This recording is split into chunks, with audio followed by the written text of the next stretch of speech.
Take him off my step, or I'll have the dogs do it for you." The innkeeper bawled, and the words carried clean across the rain-slick yard to the window of the stopped carriage where Padrick, Duke of Windhall, sat with his gloved hand frozen halfway to the curtain. On the cobbles below, two men in aprons were dragging a limp old figure by the arms out into the weather, his boots scraping furrows in the mud, his grey head lolling as though the neck had already given up its office. A knot of villagers had gathered under the eaves to watch, close enough to lend a hand, and every one of them keeping his hands to himself. Padrick did not draw the curtain. He was a man who had trained himself, over 11 hard years, to look at ugliness without flinching and without stirring, and he watched now with the still, dark attention that made servants drop their eyes and grown men forget what they had meant to say. The rain came down in cold ropes.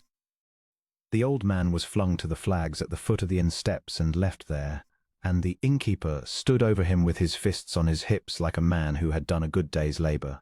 "He's got the low fever," someone said, backing away. "You can see it on him. Marked for the grave, that one." "Then let him do his dying somewhere, it won't cost me custom," the innkeeper answered. It was at that moment, while every soul in the yard measured the distance between themselves and the fallen man, and found it too small for comfort, that a girl came out of the grey horse trough and knelt straight down in the mud beside him. Padrick's eyes narrowed. She was nobody, that was plain at a glance, and he had trained his glance to be quick. Her cloak was the colour of wet ash and worn through at the hem. Her boots had been mended with twine. The hood had fallen back to show hair the brown of a wren's wing, plastered dark to a face that was neither pretty nor plain, but simply wholly intent. She got an arm behind the old man's shoulders and lifted, and when she could not lift him, she braced her own thin body against his and held his head up out of the wet, so that he should not drown there in the running gutter of a stranger's yard. "He needs to be brought in from the rain," she called up to the innkeeper, and her voice was not shrill, which surprised the Duke. It was low and level and carried the plainness of someone stating a fact that ought not to require stating, only by the fire an hour. "I'll pay what I can for the warmth of it." "You," the innkeeper jeered, and the villagers laughed the small, ugly laugh of people glad the scorn has found a home that is not their own. "You've not the price of a candle end, Blanche Dorney, and well we all know it. Go and starve at the poorhouse and take your dying friend along for company." So that was her name. Padrick turned it over once and set it aside. Blanche Dorney did not answer the jeer. She bent instead over the old man's grey face, wiped the mud from his lips with the corner of her ruined cloak, and spoke to him too softly for the yard to hear, some small brave nonsense. The Duke supposed the kind one tells the dying to keep them from knowing they are dying. And the old man, who a moment before had seemed a corpse already, turned his head a fraction toward the sound of her voice. As a leaf turns to the last of the light, something moved in the Duke that he did not care for. He had come to distrust the movements of his own heart the way a man who has once been thrown distrusts the horse that threw him. "Drive on," said the woman seated across from him, in the fur-lined dimness of the carriage. Sybil Cheswick had watched the whole scene through her lorgnette with the mild interest she might have given to a puppet show at a fair. She was the handsomest woman in 3 counties and knew the fact to a nicety, and she had arranged herself against the squabs so that the grey light fell kindly on her throat and her pearls. Her father's lands marched with Windhalls along the river for 6 miles, and Padrick was aware, as everyone within riding distance was aware, that Lord Cheswick had spent 2 years and a great deal of claret persuading half the country that a match between the houses was as good as settled. It was not settled. It was, in the private cold accounting of the Duke's mind, precisely as settled as the weather. "Drive on, Padrick," she said again, and tapped the roof with the ivory head of her parasol before he could speak. "It is a low fever," you heard the man, "and I have no wish to carry it home in my hair. These people breed sickness the way ditches breed midges. It is nothing to do with us." The carriage did not move. The coachman, who had served the Duke's house since Padrick was a boy in short coats, knew better than to obey a voice from inside that was not his master's. "That is a woman kneeling in a gutter to keep a stranger's face out of the rain," Padrick said. He heard the flatness in his own tone and let it stand. "That," said Sybil, and her lovely mouth curved, "is a beggar making a spectacle to move soft hearts to charity. It is the oldest trade there is." I dare say the old wretch is her grandfather, and the pair of them work every inn on the coach road. She laughed, low and confident, and laid 2 fingers on the Duke's sleeve. You have the kindest instincts, and everyone abuses them. It is why you keep them under lock. Come. My father expects us at 4, and you know how he frets. Under other circumstances, the touch on his sleeve might have decided the matter, for the plain truth was Patrick wanted very much to drive on. He wanted it the way a man wants to look away from a wound. 11 years ago he had been a different creature, open-handed, quick to warm, a boy who believed that a duke's power was chiefly a great engine for the doing of good. Then his father had taught him otherwise. The old Duke of Windhall had risen one clear morning, quarrelled with his son over a matter Patrick had believed forgivable and his father had not, and walked out of the great house at Windhall with nothing but the clothes he stood in, walked out and never once come back, never written. Never sent so much as a line to say whether he lived or lay in a pauper's pit, and the scandal of it, a duke gone to ground like a fox, had followed Patrick through 11 winters like a second shadow. He had learned from it the lesson his whole guarded life was built upon, that the people you opened your heart to were precisely the people with the power to leave a wound in it that never healed. He had shut the door of himself accordingly, and turned the key, and made of the emptiness a reputation. They called him cold at Windhall. They called him worse in London. He had let them, because a cold man cannot be abandoned. There is nothing in him left to take. He looked out again at Blanche Dorney. She had got the old man half sitting against her now, both her arms around his chest, her cheek bent almost to his grey hair, and she was rocking a little, the small unconscious motion of a body spending the last of its warmth on another. The rain had soaked her to the bone. Not one of the watching villagers had moved, and the thing that undid the Duke's careful stillness was not her kindness, which he could have dismissed as Sybil bade him dismiss it. It was that the girl expected nothing.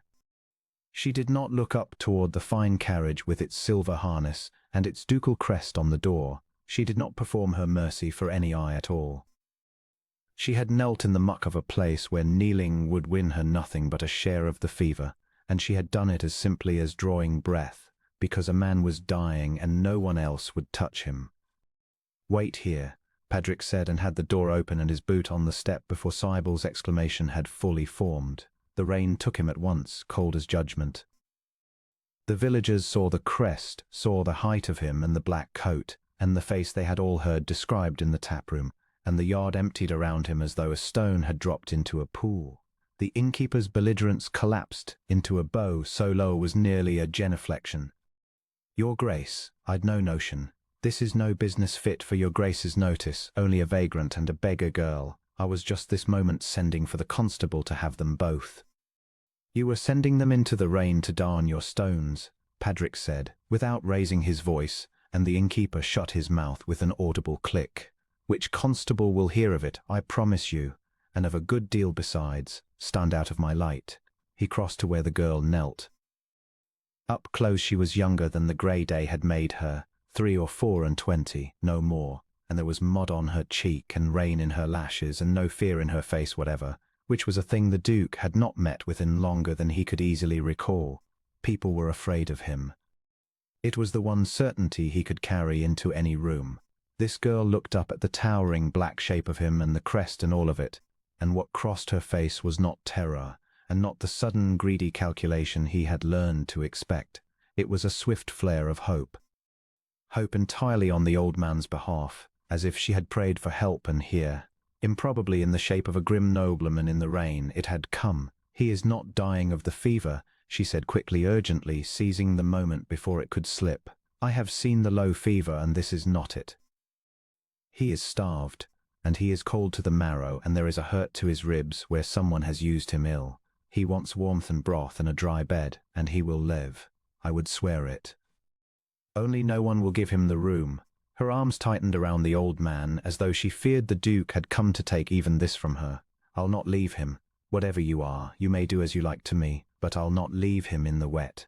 Patrick looked down at the old man's face, and the old man's eyes were closed and the grey stubble jaw slack, and the rain run off the high bones of a countenance that must once have been a strong one, and some far, cold corner of the Duke's mind whispered that he had seen that jaw before, in some other reign, in some other year.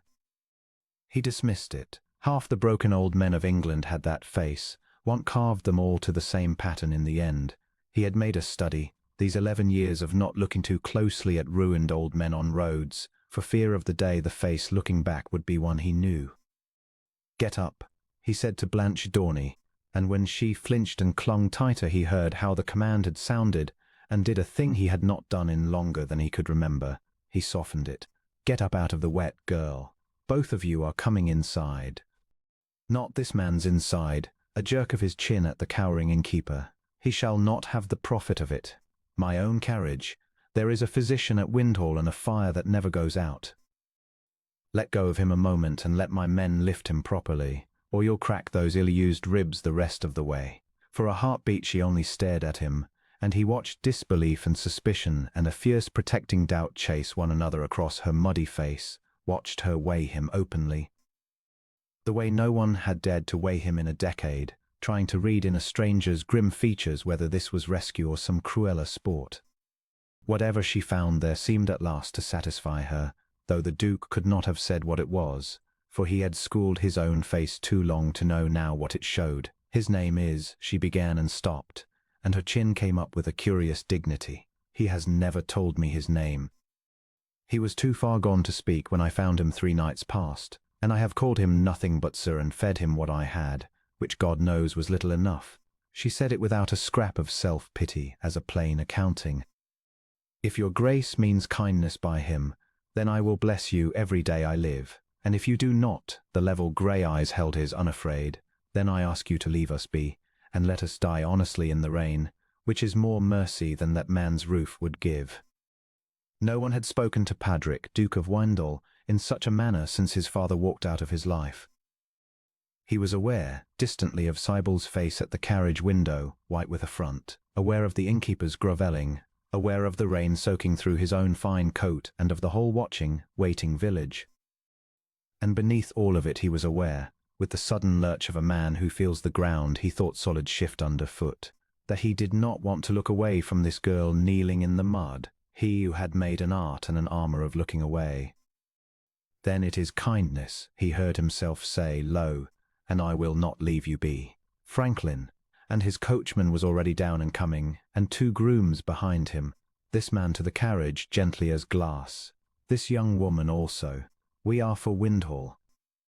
"Your Grace, you cannot mean to put those creatures in the—" Sybil's voice began, high and sharp from the window. "Then you may take my saddle horse to your father's, Miss Cheswick, and my regrets to Lord Cheswick," Padrick said, not troubling to turn his head, "for I find I am otherwise engaged." He heard the small, furious rustle of silk that was Sybil Cheswick gathering herself, and knew that he had made an enemy of her this hour as surely as if he had struck her. For a woman who has told 3 counties that she will be a duchess does not lightly bear to be set down in the mud for a beggar girl, and she would remember, and she would find her hour. He knew it and did not much care, which was itself a strange new fact to hold. He had spent 11 years being careful. He seemed all at once and without his leave to have stopped.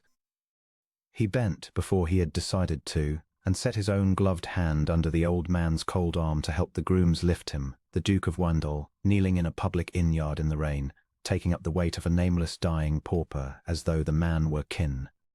The old man weighed nothing at all. That was the horror of it, the way starvation had hollowed a grown man down to a bundle of sticks in a wet coat. Padrick had carried heavier dogs.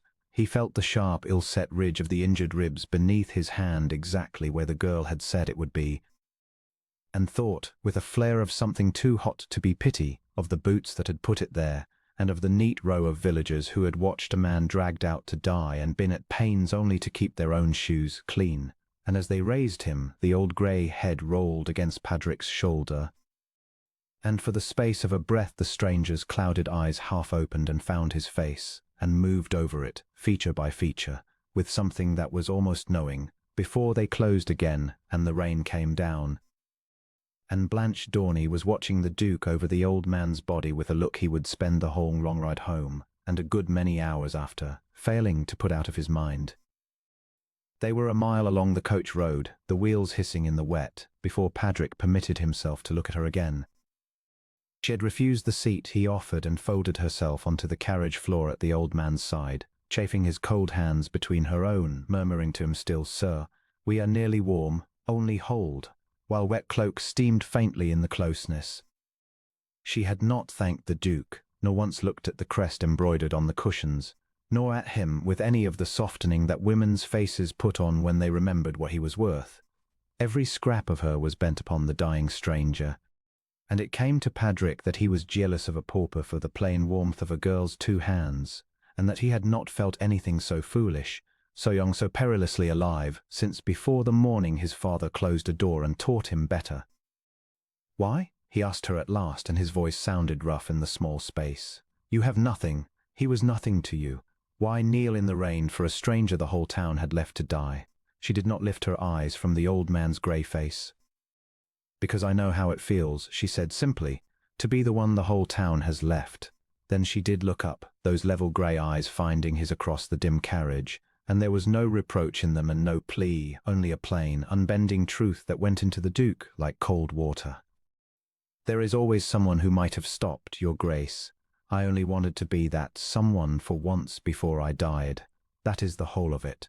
Patrick had no answer he could safely give. He turned his face to the streaming glass and told himself it was the physician he hastened toward, and the setting of a wronged old man's ribs, and nothing else under heaven, and did not believe a word of it, and knew, with the sinking sureness of a man who feels the current take his boat, that whatever he had shut behind that turned key 11 years ago had this hour got its hand on the door. The hooves came first, a hard, unhurried rhythm on the frozen ruts of the lane, and Blanche did not so much as lift her head from the pallet. She had learned already, in the long grey hours since she had dragged the stranger in out of the sleet, that the sound of horses meant nothing good for a woman with mud on her hem and no name that any gentleman would trouble to remember.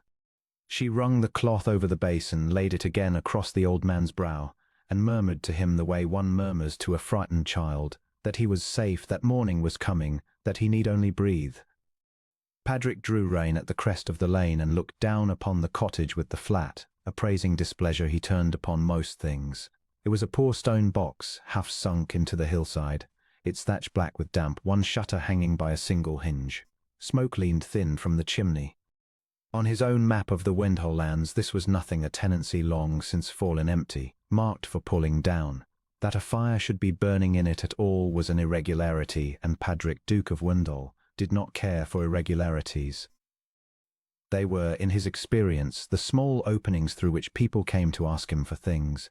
"A squatter," said Sybil Cheswick, bringing her mare up beside his with a neatness that was itself a kind of performance. She was wrapped to the chin in Russian sable, her cheeks bright with cold and satisfaction, and she looked down at the cottage as she might have looked at a stain upon a glove. How very sordid. "Do let us go back, Your Grace. There is nothing here but fever and fleas, and I have promised your aunt we should be at the house before the light goes." Behind them the rest of the party had strung out along the lane, 2 of Sybil's cousins, a languid young baronet, the Duke's own steward Mr. Crace upon a heavy cob, and none of them made any move toward the cottage. That, Patrick thought, was the natural order of the world. One did not go down to such places. One sent a man, or one sent nothing at all. He was 3 days out of temper and had ridden hard that morning precisely to be rid of the company he now kept. His aunt had filled Windhole with guests for the season, and every one of them, he understood perfectly, had been assembled around the single question of which well-bred young woman might at last be prevailed upon to become his duchess. Sybil Cheswick was the favourite. She was handsome, she was clever in the way that never once forgot itself, and she had been schooled since the cradle to want exactly what he was, a coronet, a name, 30,000 a year, and to call that wanting love. Patrick had been wanted in that fashion once before, long ago, by a girl with corn-gold hair, who had wept very prettily at his proposal and married a marquess within the 12-month when a richer offer came. He had been 23 then. He was a good deal older now, and he had made of that old wound a kind of armour, and he wore it, as he wore everything, well. He would have turned his horse. He had every intention of turning his horse. But a woman came out of the low door of the cottage with a bucket in her hand, and something in the manner of her stopped him. She did not look up at the fine party on the hill. That was the first thing. Any other creature of her station would have looked, would have bobbed or gaped, or arranged her face into pleading, and this one simply crossed the frozen yard to the well as though the horses did not exist, set down her bucket, and set her weight to the crank.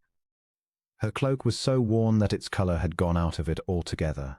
Her hands were bare and red, and she worked the stiff old windlass with a steady, patient economy, taking no more from it than it would give, sparing herself nothing and complaining of nothing.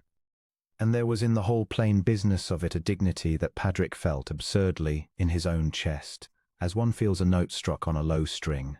"Come away, your grace," said Cybele again, and there was the faintest edge beneath the sweetness now.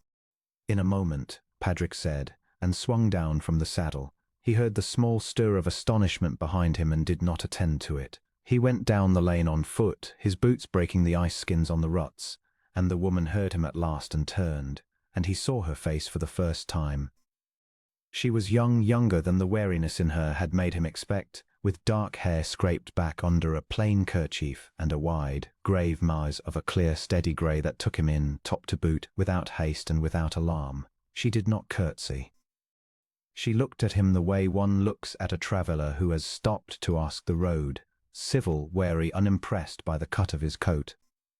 He was so used to being known on sight, to the ripple of deference that ran ahead of him into every room, that to be regarded as merely a man, a large, well-dressed, unaccountable man come down a lane, was a sensation so novel it very nearly unsettled him. "You will forgive the intrusion," he said. "There is a fire in a cottage the estate believes to be empty. I am told everything upon these lands, and I was not told of you." "Then I am sorry to have been a surprise to you, sir," she said. Her voice was low and even. "I would not have troubled anyone. There was a man dying in the ditch by the milestone, and no house within a mile would take him in, and this one had a roof and no one to say me nay. I could not leave him in the wet." "A man," Patrick said. "What man?" "I do not know his name. He cannot tell it me. The fever has his tongue. He is very old and very ill." She looked at the Duke steadily. "If you have come to put us out, sir, I will ask only that you wait a day or two, until he is past the worst or past everything, for to carry him now would be to kill him, and I do not think you would wish that on your conscience." It was said without heat and without cringing, a plain accounting of the case, laid before him as one might lay it before a magistrate, on the assumption that he was a reasonable man who would do the decent thing once the facts were fairly put. No one had spoken to Patrick in years as though his decency were a thing to be simply relied upon. His people begged of him or flattered him or feared him. This woman did none of it. She had told him he had a conscience as though it were an ordinary fact about him, like the colour of his hair. "Show me," he said. She hesitated, the first hesitation he had seen in her, and he understood it. She was weighing whether this stranger's curiosity would fall as harm or help upon the frail thing in her keeping. Then she stood aside from the door. He had to bow his head to pass beneath the lintel. The single room was close and dim and smelled of wood smoke and tallow and sickness, but it was, he saw at once, scrupulously kept, the earth floor swept, the few poor sticks of furniture set square, a handful of dried herbs strung from a nail. The fire banked with a miser's care, to make one armful of wood do the work of three. On a pallet against the far wall lay the old man, wasted to a rack of bones under a blanket that Patrick recognized, with a small jolt, as the woman's own cloak lining, torn out and laid over him for warmth. His face was turned to the wall, grey and sunken, the breath going in and out of him with a wet and labouring sound. Patrick stood over him a moment. Something moved in him that he could not name, a faint, cold pull, like the memory of a memory, and he put it from him at once, for he was not a man who trusted things he could not name. The old fellow was a stranger, some vagrant carter or broken soldier gone to the end of his road. Patrick had seen 100 such. He looked away. "He is nothing to you," he said. It was not quite a question. "He is a living soul, sir," Blanche said simply, coming to kneel again at the pollet's head. "That is enough to be going on with. There are hospitals. There is the parish." "The parish would not have him?" I asked. "The overseer said he was not settled here and not their charge, and the doctor at Marsden would not stir out for a man who could not pay his fee." She did not say it bitterly. She said it the way she had said everything, as a thing that was so. So it fell to me. There was no one else in the way of it, that is all. Kindness is only what is nearest to hand, sir, when everything else has been taken away. Padraic had a fortune that could have bought the whole village of Marsden and the doctor with it. He had never in his life been the person to whom a thing fell, because there was no one else. He stood in that mean little room in his 300-guinea coat and felt, for one disordered instant, poorer than the woman kneeling on the floor. And what is taken from you? He heard himself ask, that you should have nothing to spare and spare it all the same? She looked up at him then, and for the space of a breath the grave composure of her face opened, and he saw beneath it the whole shape of a hard life born without a word, and then it closed again, gently, the way a hand closes over something it will not show. That is a great deal to ask a woman you have not been introduced to, sir, she said, and there was, astonishingly, the ghost of dry humour in it. I am Blanche Dorney. I have no people and no place and nothing you would think worth the counting. And you have not told me your name at all, though you tell me you on the ground I am kneeling on. He ought to have said it. Padraic, Duke of Windhall. He felt the two words rise, and to his own bewilderment, he held them back, because the moment he spoke them the grey eyes would change. Must change, would fill with the calculation or the terror or the greedy softening he had watched come into 10,000 eyes at the sound of them, and this was the one face in a decade that had looked at him and seen a man, and he found he could not bear, just yet, to lose it. Windhall, he said, which was true and told her nothing. I have the managing of these lands.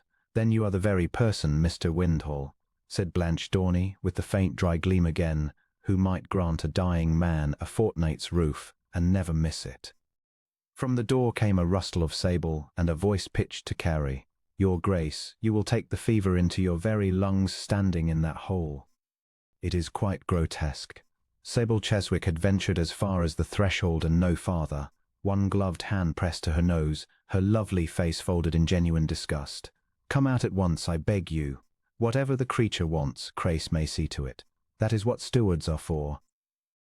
Padraic saw the small correction go through Blanche Dorney, saw her hear the word Your Grace, and understand it, and understand in the same instant the little untruth he had told her, and he braced himself for the change he had dreaded. It did not come as he had feared.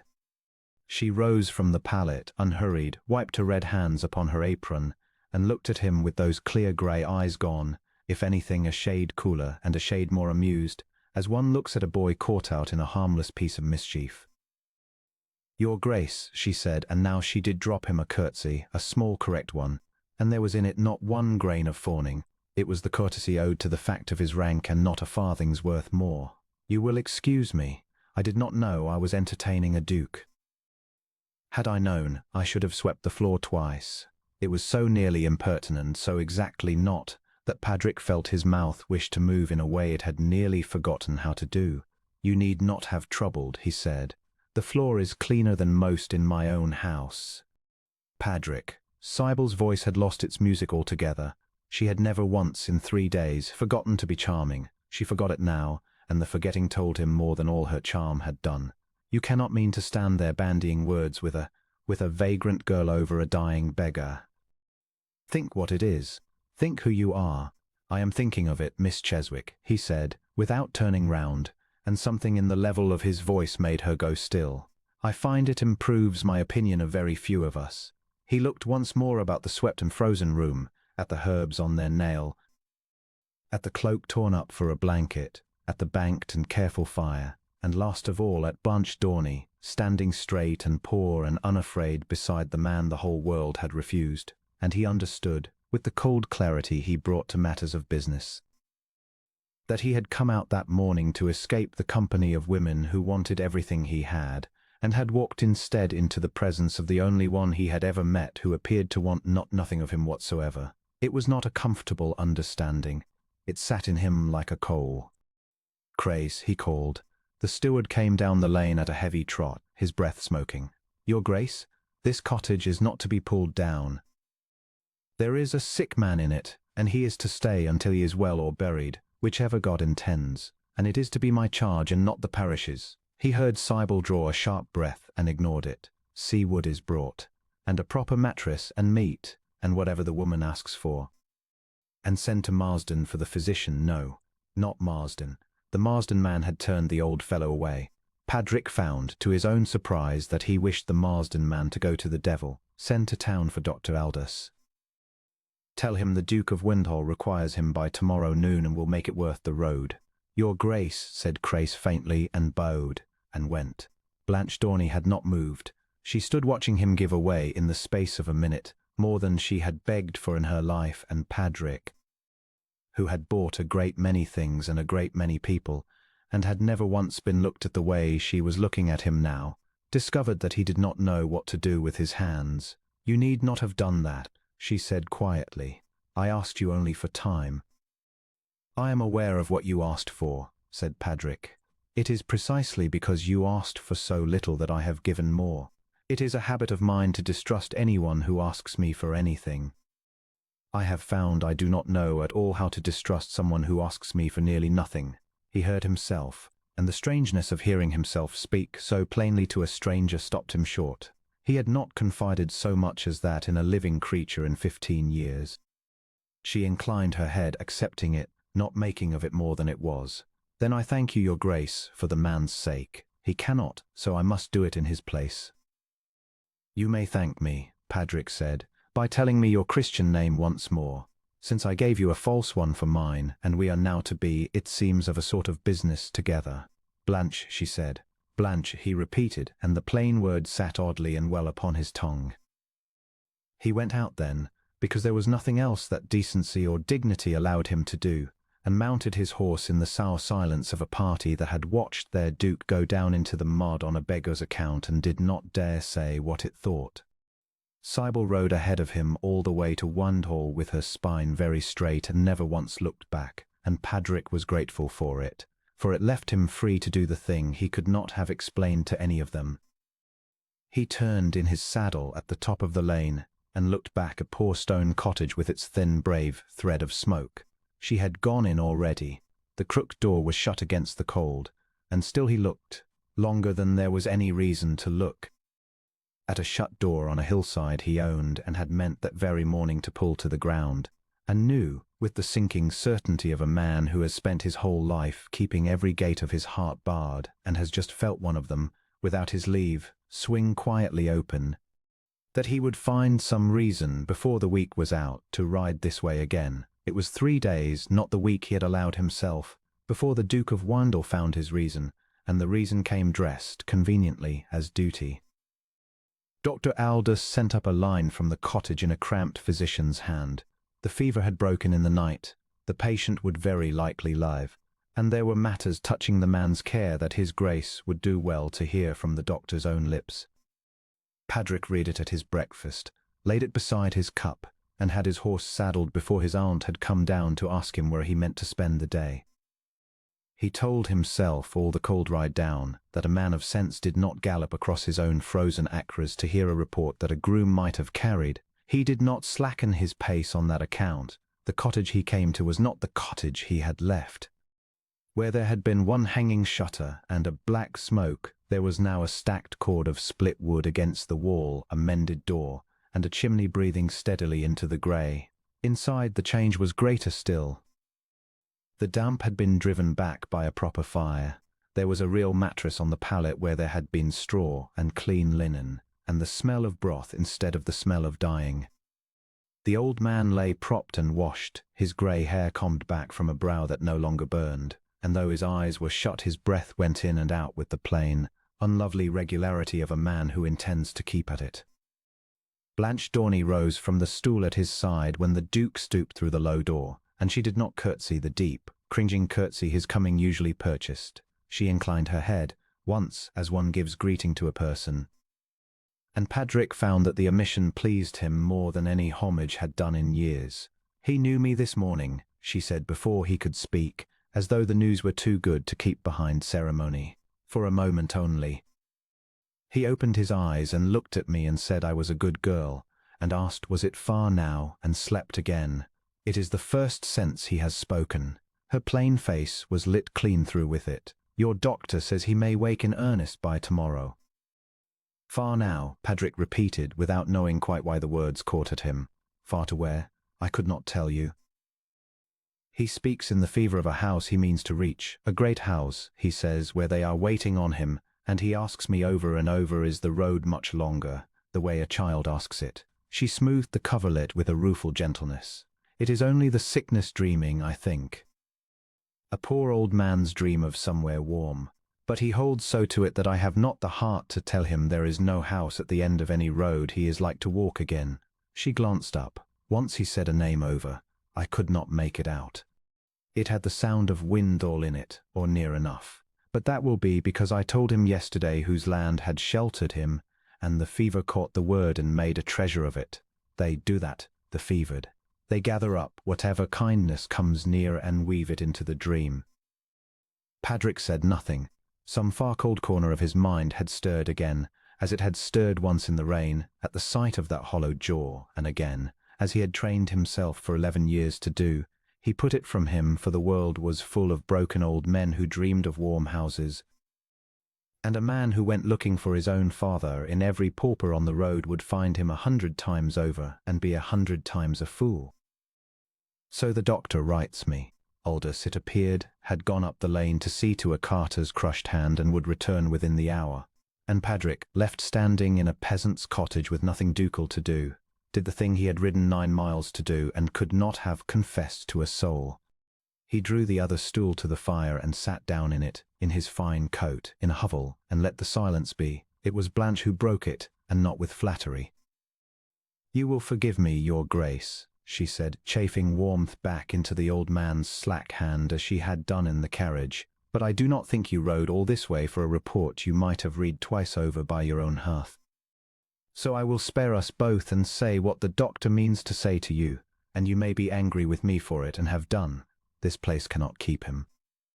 It is dry today because you sent the wood, but the damp lives in the very stone, and Aldous says a chill would carry him off inside a week the state his chest is in. He needs a warm, dry room and a fire that never goes out and someone by him through the nights. I can give him the last of those. I cannot give him the first two." She lifted her level grey eyes to him. "I do not ask it. I have no right to ask it. I only tell you the case, since you are the man who can mend it and I am the woman who cannot." Patrick looked at her a long moment. He was so little used to being told a plain truth without a plea folded inside it that he scarcely knew, at first, how to answer a woman who laid the whole want of her heart before him and then, deliberately, took her hand off it. "You will both come to Windhall," he said. He watched the refusal gather in her at once, and he had the strange experience of admiring it, even as he prepared to override it. "That is not a fit place for—" "It is my house," said Patrick, "and there is no fitter place in the county for a man who must be kept warm and watched. And I will not have him die of your scruples, when I have 40 empty rooms and coal to burn. You need not sit at my table nor trouble my guests. You will have the man, and a fire, and a bell to ring, and that is the end of it." He rose before she could marshal the next objection, but he found he did not want to hear it argued, and because he had discovered in himself, to his considerable disquiet, a plain want to have her under his own roof where he might find her without the pretext of a 9-mile ride. "Aldous will bring you up in the closed carriage this evening. Wrap the old fellow well." And then, because her stillness demanded some accounting, and because he had lost, it seemed, the trick of lying to her, "You did a thing 3 nights ago that no soul in that inn-yard would do, Blanche, and I have found I do not care to be outdone in decency by a girl with twine in her boots. Let me pay my share of the debt, and say no more of rights." She said no more of rights. But as he ducked out into the cold he heard her, behind him, murmur to the old man that they were going to a great warm house, that he had only to hold on a little longer, and something in the tenderness of it, spent as always on the one creature in the world who could do nothing to repay her, stayed lodged beneath the Duke's ribs the whole ride home like a splinter he had no wish to draw. They came at dusk, and were installed quietly in a dry chamber above the stable court where the warmth of the horses came up through the floor.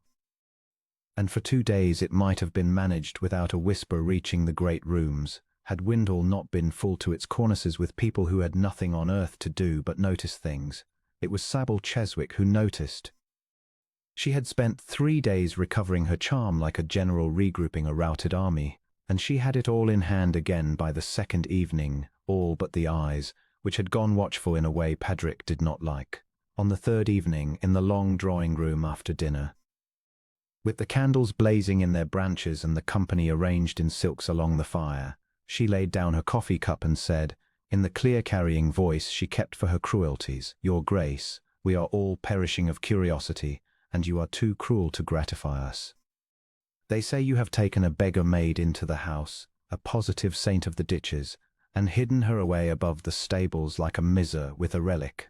Ought we not to be permitted a sight of so much virtue? I declare I have never in my life seen a saint. Do let us have her down." There was a soft ripple of amusement along the fire. The two Cheswick cousins, the languid young baronet, and aunt or two who ought to have known better. Patrick felt the old cold stillness come down over his face like a visor. "She is a nurse, Miss Cheswick, not a raree show," he said. "She is occupied." "Oh, but that is the very cruelty of it," said Sybil, and turned to the room, gathering them sure of them. "He hoards his charities as other men hoard their wine. Come, we are among friends. There is no harm in it. I have sent to have her fetched already." She smiled at him, lovely and immovable, and he understood that she had done precisely that before ever she opened her mouth, so that the thing was accomplished, and he could not undo it without a public quarrel over a servant that would gratify her more than the mockery itself. And so Blanche Dorney was brought into the great drawing-room at Windhall, in her mended grey gown and her twice-turned boots, blinking in the blaze of 100 candles, with a smear of the old man's broth still on her cuff. Brought into a room full of people whose gowns had cost more than the cottage she had knelt to save. She stopped just within the door.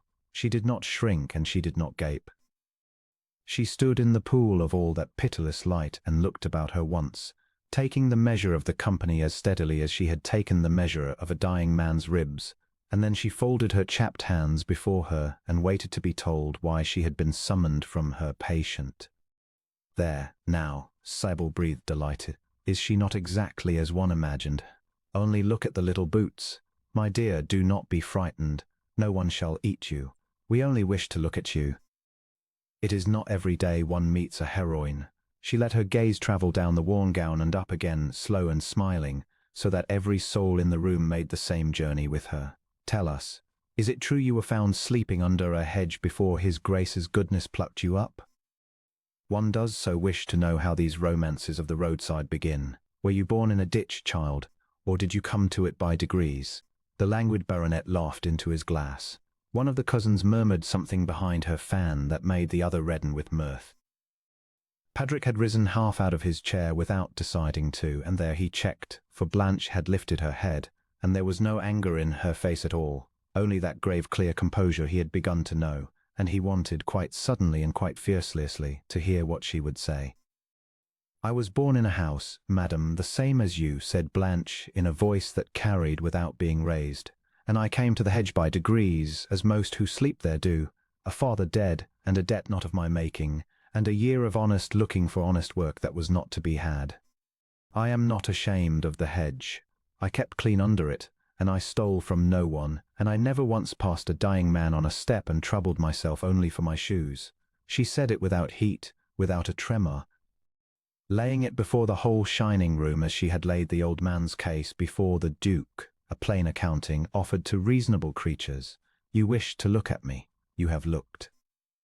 If there is nothing further you require, madam, there is a sick man above the stables who does require me, and I should like to go back to him." The silence that fell was not the silence of a beaten woman. It was the silence of a room that has thrown a stone into a well and heard, instead of the small splash it looked for, the deep sound of water very far down. The baronet had stopped laughing. Sybil's smile was still upon her mouth, but had ceased, somehow, to belong to her eyes, and a faint dull colour was climbing her lovely throat above the pearls. "You are pert," she said. "For a that will do," said Patrick. He had not planned to say it. He heard it come out of him flat and final, in the voice that had ended 100 negotiations, and he saw it land upon the room like a dropped shutter. He was on his feet. He did not altogether know how he had got there. Miss Dorney was brought down against her will and against mine to be baited for the amusement of people with nothing better to do, and she has borne it a great deal more handsomely than the sport deserved. She will go back to her patient now." He turned to Blanche, and the whole watching room turned with him, and he was aware that what he did next would be told over every breakfast table in 3 counties by morning, and found that he did not care 1 farthing for that either. Miss Dorney. Forgive the company you have been kept in. Allow me. He crossed the drawing-room in front of them all, past Sybil Cheswick's white astonished face, and he opened the door himself for a girl in mended boots, and he went out with her, and let the door fall shut upon the season and its silks. The corridor beyond was cool and dim after the blaze, hung with the portraits of Windle dukes who had all, every man of them, looked down their painted noses at exactly the sort of scene their descendant had just made. Blanche walked a little ahead of him toward the stair, and then she stopped, and turned, and he braced himself for the thanks, for the soft, worshipful, embarrassing gratitude that would spoil her, that spoiled everyone, that turned every honest face he had ever known into a beggar's the moment they understood what he was worth. It did not come. You ought not to have done that, said Blanche Dorney. Padrick stared at her. I beg your pardon? You ought not to have done it. She was frowning, and it was not fear. It was something nearer to trouble on his account, which was so unlooked for that it stopped his breath. I could have borne her. I have borne a great deal worse than a fine lady with a sharp tongue, and I should have gone up the stairs in a minute and forgotten her by morning. But you have made her your enemy in front of 40 people for my sake, and she is the sort who does not forget, and she has years and a name and all that country behind her, and I have nothing at all. You have spent something dear to shield me from something I did not need shielding from. That was not wise, your grace. It was kind, but it was not wise, and a man in your place cannot always afford to be kind out loud. He had been thanked in a great many ways in his life. He had never once been reproached for a kindness by its object. Never had a person he had rescued turn and count the cost to him instead of to herself, as though his welfare were a thing worth minding. It undid something in him that Sybil's cruelty had left standing. You are the first creature in 11 years, he said slowly, to tell me that I have been foolish, and mean my good by it. Everyone else who has said as much to me wanted something I had. You want me to have kept my armor on. He heard the wonder in his own voice and could not check it. Why? Because you looked, just now, like a man who does not do such things often, she said simply, and I did not want you to be sorry for it in the morning on my account. That is all. I shall not be sorry for it, said Padrick. They stood in the dim corridor beneath the disapproving dead, and neither of them moved toward the stair. He knew he ought to bid her good night. The whole discipline of his life stood at his shoulder and instructed him to bid her good night. He heard himself instead begin to ask her how she had come to know the setting of a broken rib, and how a girl born in a house had learned to nurse, and where she had slept before the hedge, one question and then another, ordinary questions. The sort of questions he had not troubled to ask a living soul since he was 23 and open-hearted and a fool, and he stood there in his own cold corridor asking them, and listening to her low, unhurried answers. Long past the hour when any purpose, but the plain wish to keep her talking could account for it, and somewhere beneath the pleasure of it ran a thin cold current of alarm, for the Duke of Wendell, who had made an art of wanting nothing that could be taken from him, understood with perfect clarity that he was standing in a draughty passage past midnight, courting the one danger against which 11 years of careful shutting had wholly failed to teach him, and that he had not the smallest wish to stop. He found the reason on the 4th day, and it was a poor one, and he did not care. There was a matter of drainage on the western fields that his steward could have settled with a nod. There was a fence at Colley's Holding that wanted looking to. There was, in short, a whole county of small business a duke might invent for himself, when he wished to be seen abroad on his own land for reasons that would bear no closer inspection. Padrick invented all of it before breakfast, refused the company of his grooms, and rode out alone under a sky the colour of pewter with the wind coming keen off the moor. He told himself he rode to see how his money had been spent. He had ordered wood and meat and a physician for a dying stranger, and it was only sense that a man should look to the disposal of his own charity. He held to that thought the whole of the way, and did not believe a word of it, and let the horse carry him up the crooked lane toward the thin, brave thread of smoke he had watched behind him 4 nights before. She was in the yard when he came, drawing water, and she straightened at the sound of hooves with the pail in both hands and the wind pulling at the ash-grey cloak he now knew by heart. She did not curtsy deeply, nor make the small fluttering business of hands and eyes that women of every station had made at his approach since he was 19. She set the pail down and pushed a loose strand of hair from her cheek with the back of her wrist, and looked at him with that same steady, unfrightened attention that had first undone him, as if a duke on horseback were a thing she was glad to see, and not at all a thing to be feared. "He is better, your grace," she said before he could ask it, because she had read the question in his face. "Whatever you would call better in a man so far gone. He took broth this morning and knew me for the space of a minute together. Your to Aldous is a hard man and a clever one. He says the fever has turned.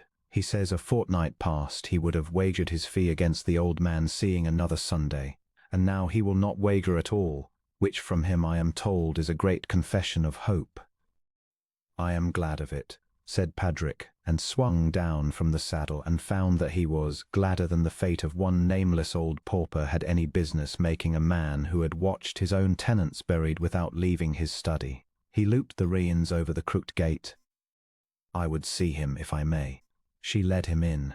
The cottage had been transformed by 4 days of his gold in her hands both, and he could not have said which had done the more. There was a true fire now, banked and warm, and a real mattress where before there had been a heap of bracken, and the old man lay upon it clean and covered, his grey head sunk in a bolster, his breath coming shallow but even. In sleep his face had a ruined dignity to it, the bones of a man who had once been handsome, the long nose, the deep brackets at the mouth.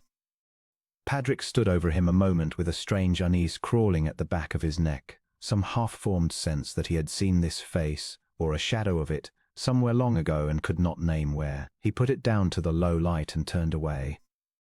"He speaks, sometimes," Blanche said softly, following his eyes, "in the fever. Names mostly, a woman's, Eleanor over and over, as though he were calling her home to supper, and a boy's name, but I cannot make it out. It comes muffled, like a thing he is ashamed to say aloud even asleep." She drew the blanket a little higher on the sleeping man's shoulder with a tenderness that had no witness in it, no performance, only the plain habit of a soul that could not leave a suffering thing untended. "I think he has grieved someone very hard in his life. Men do not weep in a fever for people they have not wronged." Padrick said nothing. The name Eleanor had gone through him like cold water, and he stood very still until the feeling passed, and told himself the world was full of Eleanors, and that grief was the common coin of old men, and that he was a fool to stand in a peasant's cottage building ghosts out of a stranger's delirium. But the unease did not wholly leave him, and he was glad when she offered him tea, and he could sit at the rough table with his back half to the sleeping face. They talked. That was the thing he could not afterward account for, riding home in the dusk. That he had sat 2 hours at a beggar's table on a stool that rocked on the uneven floor, drinking weak tea from a cracked cup, and had talked more freely than he could remember talking in the whole long-guarded stretch of his manhood. She did not ask him for anything. She did not angle as Cybele angled, every sentence bent to bring the talk round to herself or to her hopes of him. She asked him about the land, about the moor, about a hawk that hung on the wind beyond the window, and she listened as though his answers were worth the having. And somewhere in the second hour he heard himself asking her, plainly, how a woman of her evident breeding had come to be drawing water at a broken cottage on the edge of his estate. She did not flinch from it. She turned the cracked cup slowly in her hands and told him, in a level voice with no pity begged in it anywhere, that her father had been a gentleman of Norfolk with a small good name and a smaller fortune, and that he had died when she was 17 owing more than the name could cover, that the house had gone, and the horses, and the few servants who had loved her and could not be kept, that a cousin had taken what furniture the creditors left and had taken, too, the guardianship of her, and had used her some 3 years as an unpaid governess to his children, before his wife had turned her out of doors over a matter of a missing brooch that the youngest boy, Blanche said with the ghost of a smile, had in truth swallowed, and returned to the world some days later to the great vindication of the housemaid who had been blamed for it. "By then it was too late for my good name," she said. "A girl put out of a house under a shadow does not easily find another that will have her." I had a little money my mother left, sawn where the cousin could not find it. It brought me west, looking for a cousin of my mother's who might take me in. I found her grave instead, and this cottage empty, and no strength left to go further. I have been here since the spring, your grace, mending what I could and selling a little needlework in the village when they would buy it, and telling myself that a roof is a roof though it leans, and that a woman who can keep herself honest keeps the only thing that no cousin and no creditor can take from her. She looked up. I tell you this because you asked, and because you have earned the truth of me with your kindness to that old man, and for no other reason on this earth. I would not have you think I say it to move you. I have no use for being pitied. I have gone a long way on being able to do without it. I do not pity you, said Padrick, and was surprised by the roughness in his own voice. I have known a great many people who were born to everything and squandered it into ruin, and I have watched them whine at heaven the whole way down. You were born to something and stripped of it through no fault of your own, and you have not whined once, and you sit there in a mended cloak telling me you want no pity, as though pity were a coin you were too proud to take from a beggar. It is not pity I feel. He stopped. He had come to the edge of a word and did not know how to say it, and the fire snapped, and the old man breathed in the corner, and Blanche Dorney looked at him across the little table with her honest eyes gone very still. Then what, your grace? She asked, and it was not a challenge. It was quiet and half afraid, as though she already half knew and was frightened of being wrong, or worse, of being right. He did not answer at once. He was a man who had spent 11 years learning to give nothing of himself away, and he could have told her the reason, if she had asked. He could have told her of the season he was 27, and had believed himself loved by a woman of great beauty and no fortune, and had learned on the eve of the wedding that she had loved his rent rolls and a captain of dragoons in about equal measure, and neither of them for long. How he had paid her off and gone north and come home a year later with every gate of his heart barred and bolted, a man who trusted no word and no reaching hand, because he had learned the hard, cheap lesson that to be a duke was to be forever wanted for the wrong of him. He could have told her all of it. He found, sitting in the firelight, that he wanted to, and the wanting frightened him more than the wound ever had. I think, he said carefully, that I have spent a great many years believing that no one alive would look at me and see anything but Windhall, the title, and the acres, and the money, and the power to do them a good turn or a bad one. I built my life on the certainty of it. It is a cold thing to build a life on, but it is a sure one, and I have not been made a fool of since I was young. He turned the cup in his own hands now, mirroring her without knowing it. And then a girl knelt down in the mud in the rain for a dying man who could do nothing for her, before she knew I was watching, before she knew I was anything at all, and she asked me for time when she might have asked for the moon. And she has just sat here and told me the whole hard tale of her life and forbidden me to pity her. He raised his eyes to hers. I do not think you would care 2 straws for Windhall, madam, if I laid the whole of it at your feet tomorrow. And I find that is the first thing in 11 years that has made me feel like a man and not a strong box. The silence after was not empty. It was full to the brim. She had gone quite pale, and her hands had stilled on the cup, and she looked at him as though the ground she had learned to stand on so carefully had shifted under her feet. Outside the wind had dropped, and the light through the small window had gone from pewter to the deep gold of a moor at dusk, and it lay along the table between them and touched the edge of her hand where it rested near his own. You should not say such things to me, she said at last, very low. You are the Duke of Windhall, and I am a woman turned out of a house over a brooch I did not steal, living on your charity in a cottage you own. There is no shape the world will let such words take that does not end in my being ruined a second time, and you being talked of for a fortnight and then forgetting. I have been careful, your grace. Being careful is the only fortune I have left. Please do not ask me to spend it. I am asking you nothing, said Padrick, and heard the lie in it, and let it stand, because the truth was too large for the little room, but his hand had moved. He had not told it to. It had moved of its own accord across the few worn inches of the table. And his fingers had come to rest a hair's breadth from hers, not touching, near enough that he could feel the warmth of her skin across the small cold gap of air, and neither of them drew away, and neither of them closed it. They sat so, in the gold light, with their hands not touching and the whole unspoken weight of what a touch would mean lying in the space between, and Padrick, who had commanded armies of servants and bent a county to his will, could not, for the life of him, have said whether it was the longest moment of his life or the shortest. It was the old man who broke it. He stirred on the mattress and cried out, one word, thick and desperate, dredged up out of whatever country the fever had sent him wandering in. Padrick, he said. Padrick, don't, the boy, send for the boy, and then he sank back into muttering, his grey head rolling, his hand plucking at the blanket.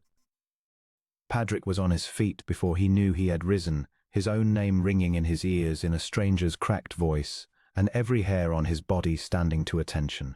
What did he say, he said, and it did not come out as a question, that name. What did he say? Blanche had gone to the old man and laid a cool hand on his brow, soothing him back down towards sleep, and she looked up at the Duke standing rigid and white by the table with an expression Padrick could not read. It is the name he says most in the fever, she said slowly. The boy's name that I could never make out before. Padrick. She said it as though testing it, as though only now hearing the strangeness of it aloud. The same as... She stopped. She looked from the sleeping, ruined face to the standing living one, from the long nose and the deep brackets at the old man's mouth to the same nose, the same brackets on the face of the man who owned the ground they stood on, and Padrick saw the knowledge begin to move behind her eyes, and he could not bear it, and he turned away. It is a common name, he said harshly to the wall. There are Padricks in every parish in England. But his heart was slamming, and the half-formed thing that had crawled at his neck when he first looked on the sleeping face had a shape now that he would not himself see, that he thrust down and down with all the practised strength of 11 barred years, because to look at it directly was to fall, and he had spent his whole life learning not to fall. Of course, your grace, said Blanche, very gently, and did not press him, and drew the blanket up over the muttering old man, and let the terrible quiet, knowing lie unspoken in the room the way she had let so much else lie, 'cause she was a woman who understood that some doors a man must open with his own hand or not at all. He did not stay after that. He could not. He made his farewells too stiffly and went out into the last of the gold and mounted, and the sleeping man's voice went with him down the crooked lane and out to the darkening moor. Padrick, send for the boy. A stranger's fever cry in the exact shape of an old grief he had buried so deep he had almost persuaded himself had never been dug. Windhall, when its long dark bulk rose against the last light, held no comfort for him. There would be lamps lit in the great drawing-room, and Sybil Cheswick sitting at the pianoforte with her mother beside her, and her father's fortune behind her, waiting as she had waited these several weeks for the Duke to say at last the word both families had these 2 years assumed he would say. For it had been settled between the houses, or as near settled as a thing may be that no man has yet spoken aloud, that Windhall would take a Cheswick to wife and join the 2 great neighbouring names into one. Sybil had ridden at his side the morning he went down into the mud, and she had watched him do it, and Padrick knew, the way one knows the weather is about to break, that she had watched him ride alone 4 days running toward a broken cottage on the western edge, and that she was not a woman who let a threat to what she counted hers go long unanswered. There would be a reckoning in that lamplit room sooner than he wished, and a beggar girl's careful, hard-won good name would be the cheapest thing in it to break. He rode hard and did not look back at the cottage, because he was afraid of what wanting to look back had come to mean. And he told himself, over and over, all the black way home, that it was nothing, that a dying pauper's rambling signified less than the wind, and knew, with the same sinking certainty that had swung open one gate of his heart 4 nights before, that on the morrow he would have to send for the parish register, and for old Crace who had served his father before him, and begin, whether he willed it or no, to ask the question whose answer he could already feel waiting for him in the dark, like a hand held across a table, a hair's breadth away and closing. He did not wait for the morning. He had said, riding home through the dark, that on the morrow he would begin to ask his question.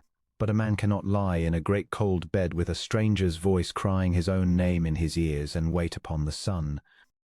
And by the time the first grey came thin along the eastern moor, Padrick had already dressed himself without waking his man, and gone down through the sleeping house, and roused old Crace out of the little warm room off the plate pantry where the oldest of his servants had been suffered to end his days in peace. Crace had served the house of Wandhall for 53 years. He had carried the present Duke on his shoulder through the long gallery when the present Duke was a child in leading strings, and he had stood, a younger man then but already grey, at the door of the great chamber the night the old master went out into the dark and did not come back. He came now blinking into the candlelight in his nightshirt with a shawl clutched at his throat, and when he saw who had wakened him his rheumy eyes went wide, for the Duke did not go down to servants. Servants were brought up to the Duke. "Sit," Padrick said, and when the old man would not, out of the long habit of a lifetime, the Duke put a hand on his shoulder and pressed him gently into the chair by the banked fire and stood over him instead.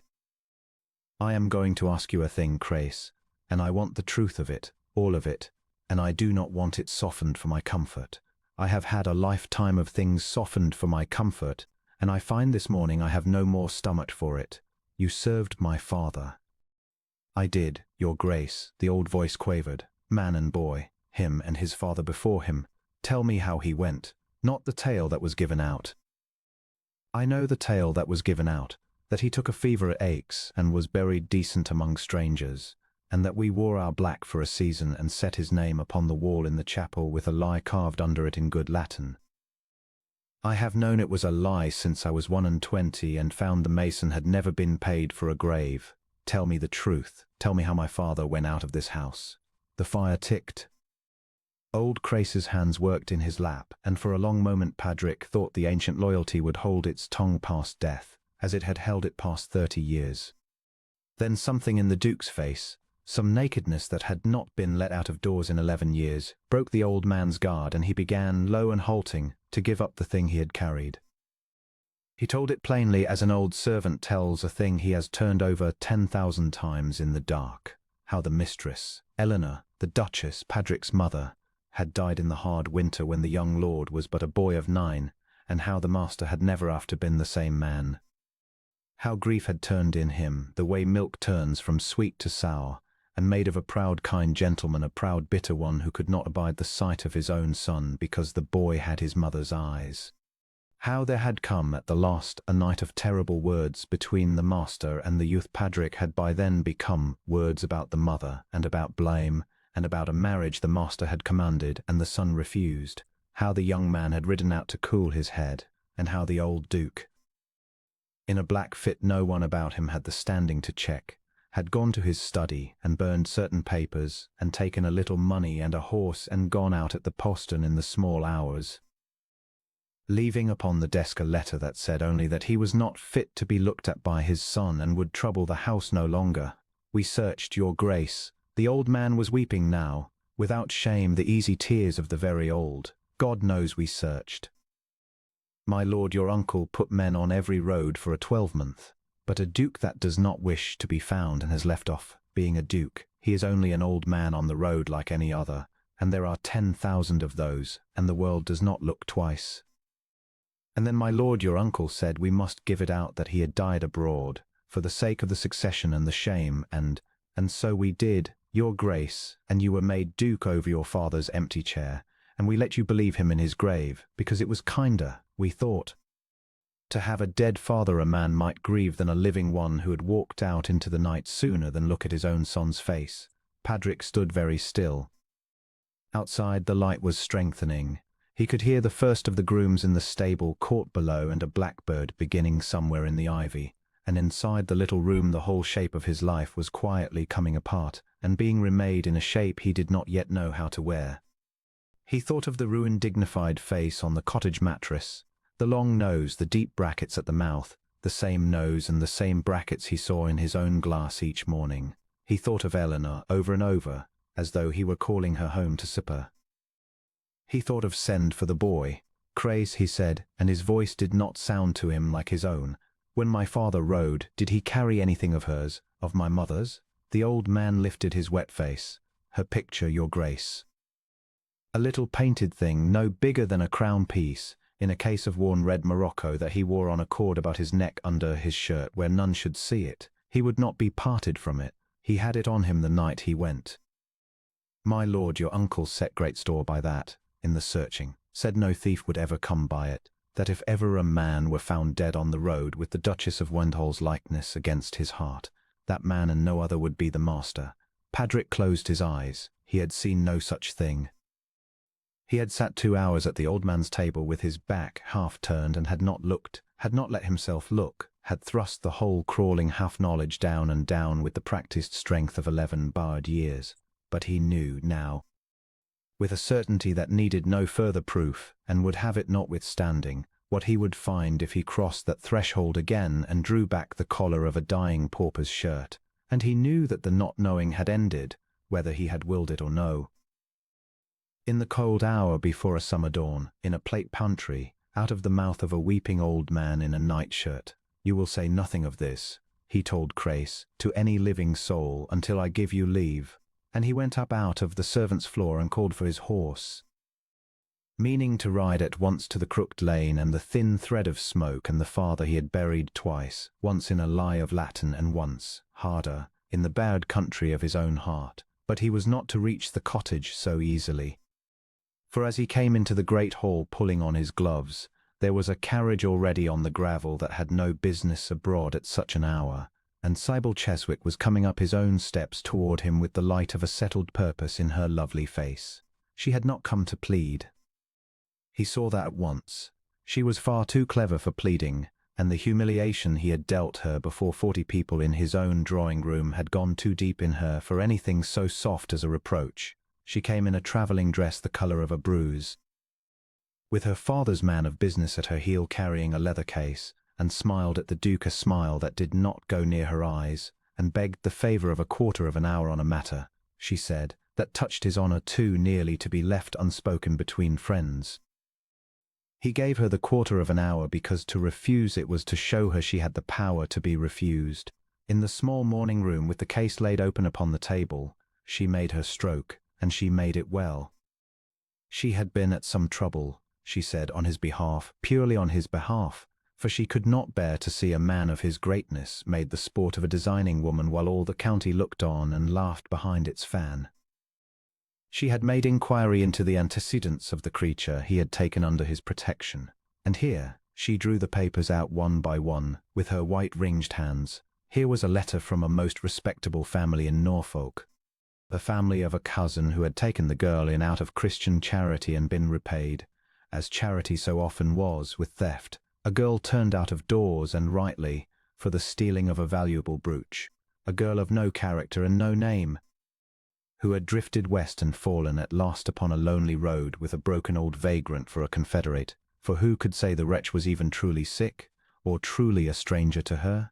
And there set her snare, and caught in it, God help him, the Duke of Wendell himself. They worked the coach roads, Padrick, the pair of them. I said so the first hour in the rain, and you would not hear me. A dying grandfather is the oldest bait there is, and a soft-hearted great man riding by is the richest fish that ever swam. She has had your wood and your meat and your physician and your name spoken up and down the county in the same breath as her own, and by the time she is done she will have had a great deal more, and you will be a byword from here to London. The Duke, who was gulled by a thief and her tame corpse. She closed the case with a small decisive click. I do not ask you to believe me. I ask you only to read what honest people have written, and then to do what any man of sense must do, which is to have the constable put the 2 of them off your land this morning, and let the parish deal with what the parish is for. I will stand your friend in it. I will let it be understood that you were imposed upon, as the kindest men always are, and that you acted the instant you knew. Your honour need take no hurt at all, if you are quick. She rose, gathering her gloves. But you must be quick. These things are only a jest so long as they are ended quickly. Left to run, they become a ruin. Padrick had stood through all of it with his gloved hands quiet at his sides and his dark face giving her nothing, and when she had finished he found, somewhat to his own surprise, the old cold fear she had reached so deliberately to touch, the fear of being wanted for the wrong of him, the fear that had governed 11 years, did not so much as stir. It was gone. Something had killed it quietly at a rough table in the gold light of a dusk, and it did not answer to her hand. You have been to a great deal of trouble, he said at last very evenly, to prove to me that a girl who was blamed for a brooch a child had swallowed is a thief, and to prove that an old man dying of the low fever is a mummer shamming it for coppers. I know the truth of the brooch, madam, for she told it me herself before ever your honest people took up their pens, and told it me as a jest against herself and asked nothing by it. And I know better than you can guess this morning exactly whose the old man is. He took up the case from the table and put it, not ungently, back into the hands of the waiting man of business. You have mistaken me from the beginning, Miss Cheswick. You thought I was a strong-box with a coronet on the lid, and that the whole art of me was to keep the lid shut. You were not the first to think it. But you have wasted 2 years and a great deal of your father's claret upon a man who no longer exists, and I am sorry for it, for you are handsome and clever and deserved a better quarry. Go home. And send no constable to my land, for the man who sets foot on it against my will this morning will answer to me for it, and I am not, this morning, in a temper to be crossed. She went white, and then she went out, and the wheels of her carriage bit hard into his gravel and were gone. And Padrick knew that he had made this day, out of the humiliated pride of the handsomest woman in 3 counties, an enemy who would not forget and had years and a name and all that country behind her. And then he put her from his mind, for none of it weighed a feather against the thing that waited for him in a cottage on the edge of the moor, and he went out and took his horse and rode. But cruelty has swifter horses than kindness, and Sybil's had run ahead of his all the days before. He understood it the moment the crooked lane came in sight, for there was Blanche Dorney in the yard, and she was not drawing water. She had a bundle at her feet done up in the ash-grey cloak, and she was standing very straight and very pale in the doorway of the cottage, as though she had set herself to hold a line. Word had reached the village 2 days since. The word Sybil's honest letters had been sowing quietly up and down the county for a fortnight, and the village had done what villages do. The woman who came to buy her needlework had not come. The boy who fetched her milk had been forbidden it, and that very morning the curate's wife, a good woman by her own account, had walked out to the cottage to tell Blanche, for her soul's sake, that she was known now for a Norfolk thief who had fastened herself upon the Duke, and that decent folk would be obliged to her to take herself, and beg her off before the constable saved them the trouble. You should not have come, your grace, Blanche said, before he was well down from the saddle, and there was no fear in her, only a great weary steadiness, and the tracks of a grief on her face that she had plainly meant to have done with before he saw it. It is the worst thing you could do, to be seen here now, and I think in your heart you know it, and I think you have come all the same because you are a great deal kinder than you are wise, which I told you once was a dangerous way for a duke to be. They are saying I am a thief and a trickster, and that the old man is my paid confederate, and there is no answer I can make to it that the world will hear, for I have been a thief in the world's account since I was 20, and there is no washing that out. So I am going. I have shamed you enough by being here to be lied about. I will not stay to shame you by being defended. You will not go, said Padrick. I must. She bent and took up the bundle, and her hands shook, and she steadied them by will. I have thought it all the night through. If I stay, you must either abandon me and be the man they say called a thief, or defend me and be the man who kept one. There is no third road, and both of them ruin you, and I have taken enough of your ruin already for one dying stranger's sake. She stopped and looked at him, and something moved in her face that she had held back a long while. Though I have come to think, these last days, that he is not so strange to you as all that. I have watched you look at him. I have heard the name he cries, and seen whose face it fits. I have said nothing, because it was not mine to say, and because you would not have it said. But I will tell you this before I go, your grace, and then I will trouble you no more. Whatever he is to you, and whatever it costs, do not let him die a stranger. I have sat with a great many people the world had thrown away, and I have never yet known one that did not, at the very last, want above all things to be known by their own. She turned toward the door of the cottage. He has been sinking since the dawn. Dr. Aldous is within, and he shakes his head. If you have any word to say to him, your grace, you have this morning to say it, and not, I think, very much of the morning. And she went in ahead of him out of the summer light. And Padrick came after her across the worn threshold he had told himself 4 nights running that he would never cross again. And the old man lay on the mattress with his grey head fallen back and his breath gone to a long dreadful rattle, and his eyes, when the Duke came and stood over him, dragged themselves open one last time and fixed upon the face bent above his own, the face with Eleanor's eyes in it, and the ruined mouth worked and shaped, without sound, the one word it had carried down every road in England to lay at last at the foot of a stranger's bed. And Padrick fell to his knees in the rushes side the man the whole world had buried, and reached and drew back the collar of the coarse shirt, and there against the wasted breast, on its worn cord, lay a little case of red morocco, no bigger than a crown piece, and everything now hung upon the truth being spoken before the last breath went. The gates of Windhall stood thrown wide to the storm, and the great house blazed at every window like a thing on fire, and Padrick came up the avenue at a gallop with the rain running off his hat brim and old crace clinging grimly to the pommel of the second horse behind him.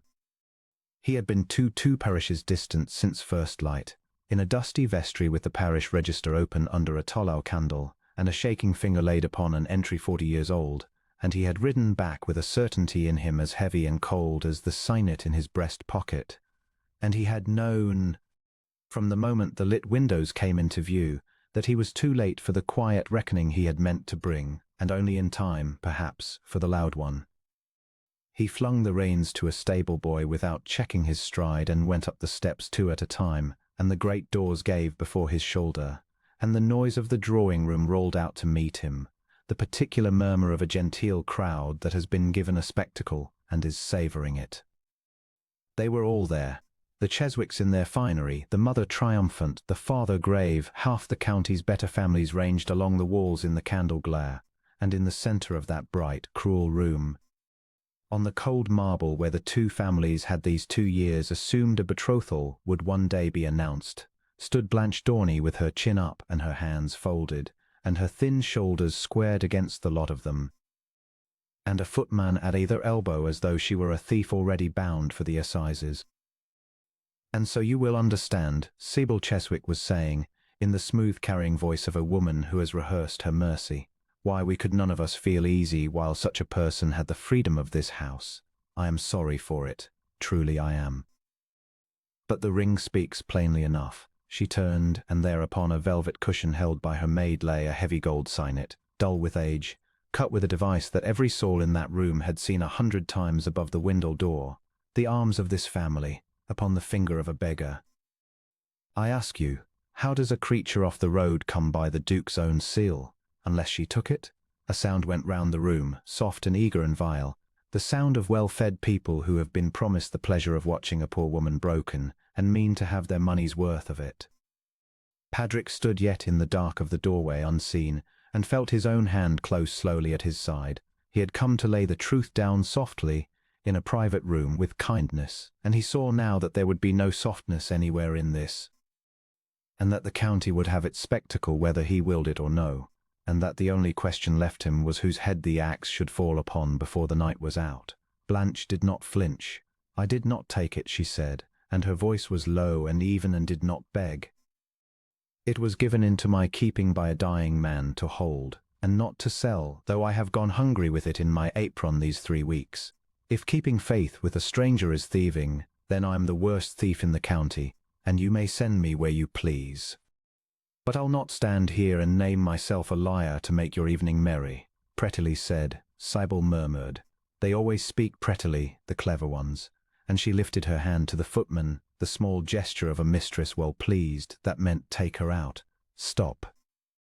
Padrick had not known he would speak until the word was out of him and the whole room had turned. He came forward out of the shadow of the doorway with the rain still black on his shoulders, and he saw Blanche's face change when she found him, not with hope, he marked. And the observation went into him like a splinter, not with the greedy relief of a woman waiting to be rescued, but with a kind of grief, as though his coming had only made the humiliation complete before the one man she had not wished to see it. She looked away from him at once. That too went in. Your Grace, said Sybil, recovering, gliding toward him, you are come at the very hour. We have spared you an ugliness. The girl is exposed. There is an end of it. and no more need be said before the company than, "Take your hand from my sleeve." He said it quietly, and she let go as though the cloth had burned her. He walked past her to the velvet cushion and picked up the old signet and closed it in his fist, and for a moment he could not speak at all, because the metal was warm from the candles, and he was thinking absurdly that it had been warm the last time he held it, when he was 17, and it sat upon a living hand that had cuffed his ear and taught him to sit a horse. "This ring," he said at last, and his voice came out rough, so that the room went very still to catch it, "was never a Windle lady's, and no woman living had the wearing of it, and it was not stolen from this house. It was stolen from no one. It belongs to my father." "Your father," said the elder Cheswick heavily into the hush, "has been dead these 22 years, sir. Buried abroad. The whole realm knows it." The whole realm was told it. Padrick turned and looked at them all, and felt the old buried thing come up out of him at last into the light where he had sworn it never would. "My father did not die abroad. My father went out of his mind with grief the winter my mother died, and wandered from this house in the night, and was lost on the moors, and was never found, and when a boy of 17 had searched 3 months and could search no longer, wiser men than he persuaded him it was kinder to the name, and kinder to the tenants, and kinder to a dead man's dignity, to say that the old Duke had died quietly in Italy and be done. And I let them say it." He drew a breath that shook. "I have let them say it for 22 years. And this morning I stood in St. Bride's vestry with Crace, who dressed him as a young man, and I know now that he did not die on the moor at all. He was taken in half frozen and witless and past his own name, by folk too poor to know a duke from a drover. And he lived out his ruin from parish to parish these long years as a nameless old beggar, until 3 weeks past he crept into a broken cottage on the western edge to die. And a girl with nothing of her own gave him her fire and her bread and her bed, and sat up with him night on night, when every respectable door in the parish was shut against them both. He turned and looked at Blanche, and the whole room turned with him. She nursed my father," he said, "not knowing him, not knowing me, wanting nothing, and when the dying man pressed his one poor treasure into her hand and begged her keep it safe, she starved rather than sell the seal of the house that had never once lifted a finger to find him. That is your thief. There she stands. Look well at her, all of you, for you will not see her honest like again in this county while you live." The room did not answer him. They had come dressed for a hanging and been handed a mirror instead, and in the bright merciless candlelight not one of them could meet the thin, upright figure on the marble, nor the blazing grey grief in the face of the Duke. Old Crace had come as far as the doorway, streaming and grey and leaning on the frame, and now he lifted his cracked old voice into the silence. "It is his Grace the old Duke, God be merciful," he said, and there were tears standing in the ruined seams of his face. "I'd know that ring off any hand in England. I put it on his finger the morning he came into the title. Your Grace speaks the very truth of it." For a long moment no one in that bright room breathed. And then Padrick let the whole weight of what he was turn slowly toward the pale, triumphant woman in the centre of the floor, and his voice, when it came, was terribly gentle. "And now, Miss Cheswick," he said, "I should be glad to know how you came to have this ring at all." The blood went out her face by candlelight. "The girl was searched," she said. "It was found upon her."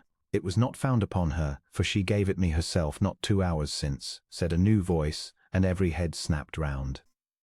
It was the Cheswick lady's own maid, the one who held the cushion, a plain frightened creature who had gone the colour of ash and now set the velvet down on a table as though it scalded her.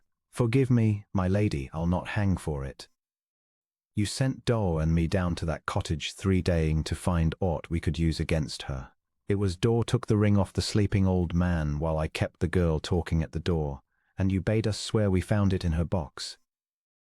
I'll say no more of the pearls, neither that were never lost at all, but only laid by in your own."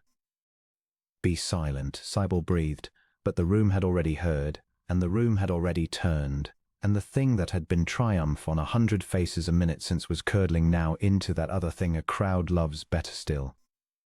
Her mother had risen half out of her chair with her mouth open on no words at all.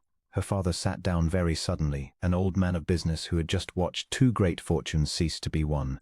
his face grey with the ruin of it. Patrick watched it happen and felt no triumph in it, which surprised him. He had ridden home half meaning to break her, this woman who had smiled at him across his own table while she set her servants to rob a dying man on the road. He had rehearsed cold and cutting things the length of the moor. And now that she stood unmasked before the whole county, her rehearsed mercy turned to chalk on her lips and her mother making small broken sounds behind her, he found the appetite for it gone clean out of him. There was too much else pressing. Every minute he spent here breaking Sybil Cheswick was a minute stolen from the two he could not lose. So, Patrick looked at her and found, somewhat to his own surprise, that he had no anger left to spend on her, only a vast and weary distaste, as at something small found spoiled at the bottom of a good cellar. You sent servants to rob a dying pauper, that you might hang his robbery on the one honest creature in this house, that you might be rid of her before she cost you a match no man in this room ever heard me promise. I did not promise it. I say so now, before the company, so there shall be no mistaking it hereafter and no whisper that a Cheswick was ill-used. There was no betrothal, there will be none. You are your father's guest under my roof until his carriage is brought round, and after that I will thank your family to keep to its own side of the river. He might have said more. There was more that the trembling maid could yet have told, and more that the whole scarlet-faced congregation plainly hungered to hear. But Patrick had ceased in that instant to care in the smallest degree what became of Sybil Cheswick or what tale the county carried home in its wet carriages that night. For he had turned back to the centre of the floor to give Banshee his hand and his apology and whatever poor amends a man might begin to make in the sight of them all, and the marble was empty. The two footmen stood foolish and unhanded. The place where she had borne all their cruelty with her chin up was bare, and the small side door beyond it stood a little ajar upon the dark of the servants' passage, swinging. She was gone. Something cold went through him worse than any word of Sybil's. He crossed the room in a dozen strides, scattering the gaping company like poultry, and put his head into the passage, and found it black empty and smelling of rain, and a scullery door at the far end of it standing open to the storm with the wet blowing in across the flags. Of course she had gone. He understood it even as the fear of it closed his throat, understood it the way he had come these 3 weeks to understand everything about her. That a woman who had never in her life asked to be rescued would not stand upon a marble floor and wait to be handed her good name back like alms before 100 staring faces, that the news he had flung out to shame the Cheswicks had struck her too, and harder.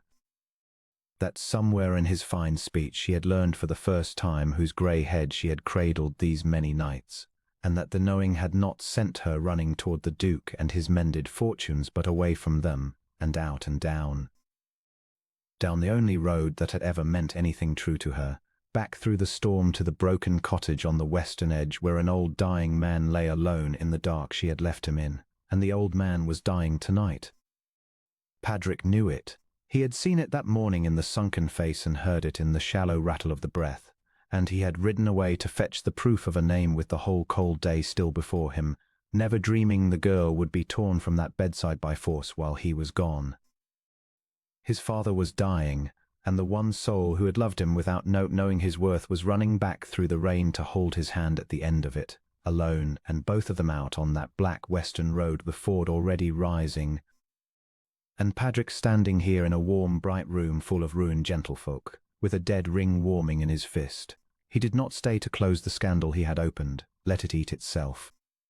He went back through the drawing-room at a dead run, and the crowd fell away from his face, and he heard Crace call something after him and did not stop for it, and he took the great steps in 2 bounds into the streaming dark.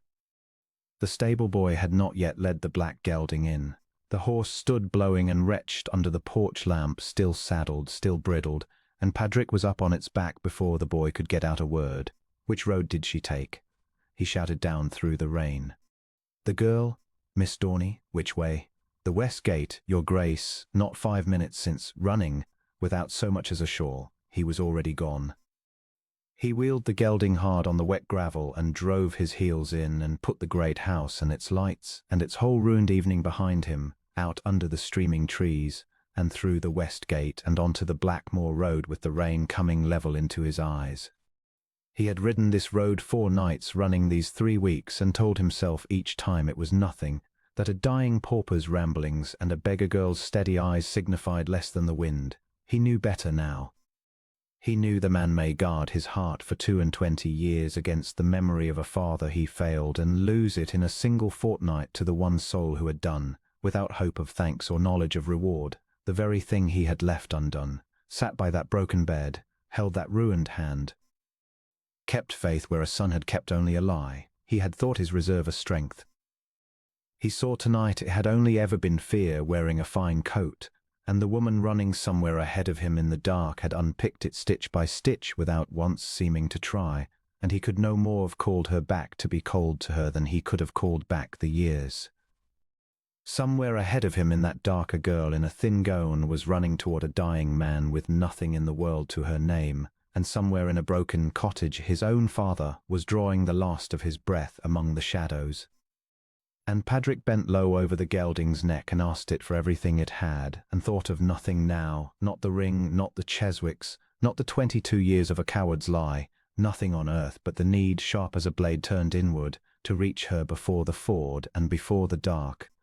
And before it was, in every way a man may mean the word, too late. He came upon her at the ford, and for one lurching moment he thought the water had her already. The black beck that in dry weather a child could cross on stepping stones had swelled to a broad brown race in the storm. And it was through the near edge of that race that Blanche Dorney was wading, thigh deep, her skirts dragged black and heavy about her legs, one hand flung out to the branch of a drowned alder for what little it would give her. She had crossed nearly half. The current had the rest of her, plainly. He could see it in the sideways lean of her, in the way her forward foot searched and found nothing and searched again. The lantern dark had swallowed everything but the pale of her face turned upriver against the coming water, and she was not crying out. That was the thing that stopped his heart in his mouth as he drove the gelding down the bank, that she was drowning in silence, spending no breath on rescue she had never learned to expect.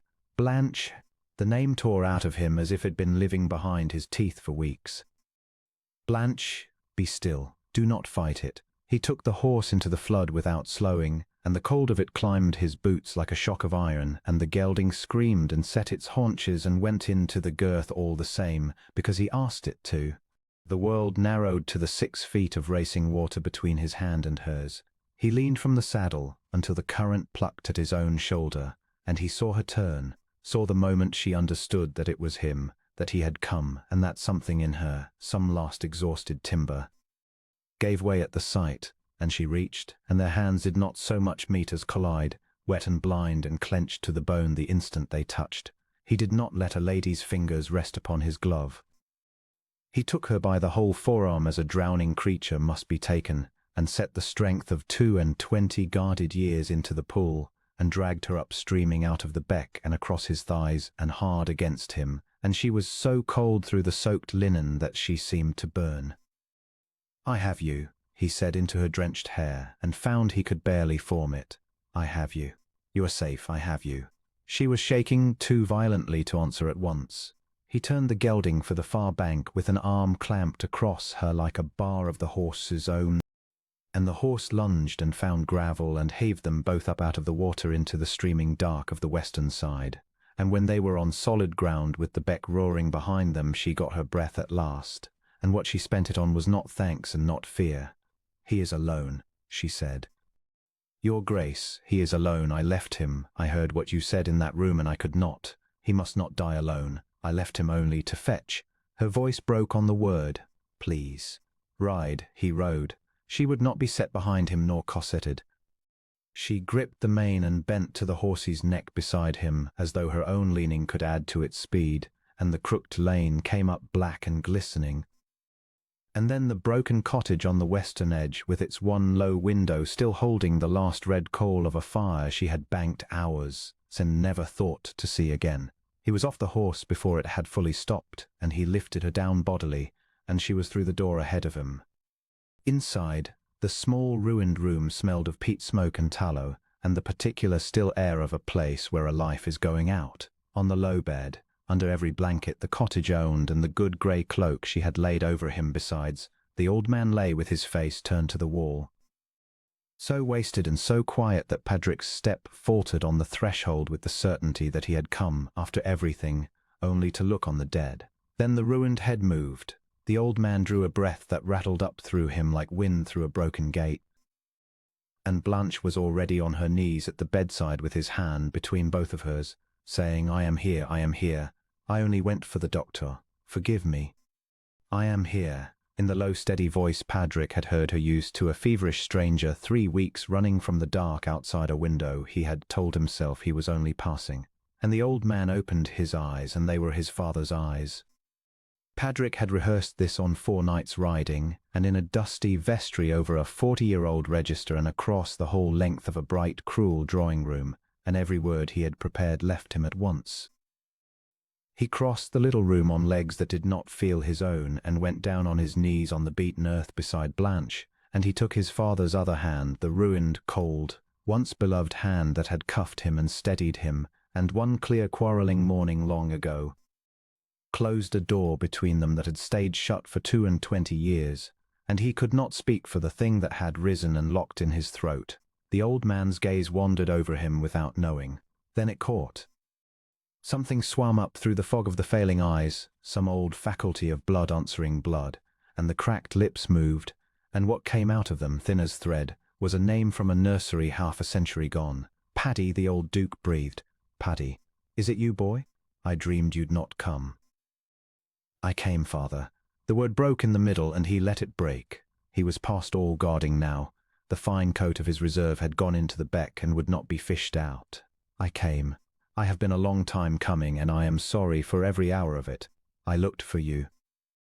I swear before God I looked, and then I let them tell me you were dead because it was easier to grieve a dead man than to keep searching for a living one.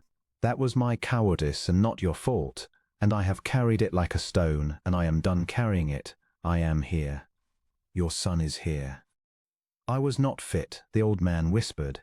"I was not fit to be looked at. You are my father." Patrick bent over the cold hand and pressed his brow to it. "There was never any fitness in it that could be lost. You are my father, and I have found you, and you will not go among strangers. Do you hear me? You are not among strangers. No." A tremor that might have been the ghost of a smile moved the wasted face, and the old man's eyes went from his son to the girl kneeling at his other side, and rested there with a tenderness that undid Patrick more than anything yet. "No. She would not me be. This one. Every night she comes in out of the cold, and she is not afraid of a dying man, and she does not ask me what I was." His fingers moved feebly in Blanche's clasp. "Child, have you told him yet what a fine fellow you are?" "Hush now," Blanche said, and her tears fell openly onto the blanket, and she did not wipe them. "You must not spend yourself talking. We are both here. Neither of us is going anywhere at all." The old Duke looked from one of them to the other, at their 2 hands lying close upon the coverlet with his own held fast between, and whatever he saw there seemed to satisfy some last accounting in him. The rattling breath came slower. The room was very quiet, only the fire's small settling and the rain easing at last on the low roof, and Patrick held on and Blanche held on, and between them, warm at the centre of their 4 hands, the old man let go of the long ruin of his years as gently as a tired child gives up the day. There was no violence in it. Between one breath and the stillness that did not become another breath there was only a kind of loosening, and then the weathered face was smooth of all its grief, and Patrick knelt in the peat smoke with his father gone quiet under his hands and found, past the grief, an unlooked-for peace, that the old man had not died on a nameless moor after all, nor alone, nor unknown, but in a warm bed with his son's name on his lips and his son's hand, and the hand of the one kind soul in the county wrapped around his own, for a long while neither of them moved. It was Patrick who broke at last, and not in the way he would ever have foreseen. He turned from the bed and found Blanche's shoulder and put his face against it, this feared and formidable Duke of Wendell, and wept as he had not wept at 17 with 3 months of more behind him.